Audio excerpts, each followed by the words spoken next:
Muito boa tarde a todos presentes aqui, senhoras, senhores, jovens, aqui reunidos para essa nossa sessão ordinária. Meu boa tarde aos ouvintes da Rádio Sintupi e demais membros da imprensa. A minha saudação especial aqui aos companheiros e a companheira, o Ricardo e a minha querida colega de profissão, Marta Profeta, aqui pelo brilhante trabalho feito na nossa sociedade aqui de Cachoeiro.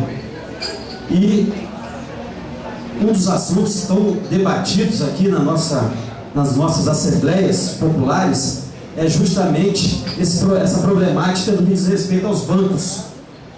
E hoje é o Dia Mundial de Sem Carro. Hoje é uma campanha para que as pessoas deixassem o carro em casa. Mas como isso ainda não chegou com toda a força aqui em Cachoeiro, mas sim outra situação está mais em evidência de Cachoeiro, que é justamente os problemas relacionados aos bancos, estaria na hora, talvez, a gente criar um Dia Municipal do Sem Banco.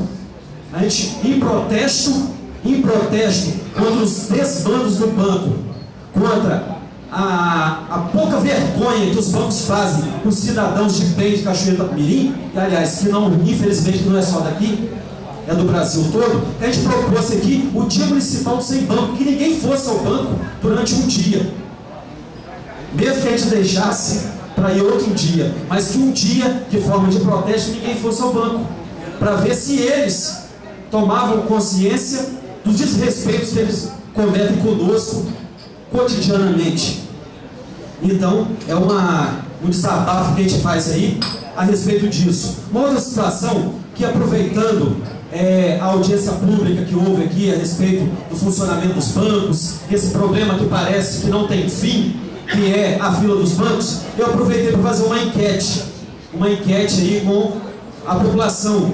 Nós usamos aí do Orkut, usamos do MSN, usamos aí do telefone, do e-mail, para que as pessoas opinassem sobre essa problemática relacionada aos bancos.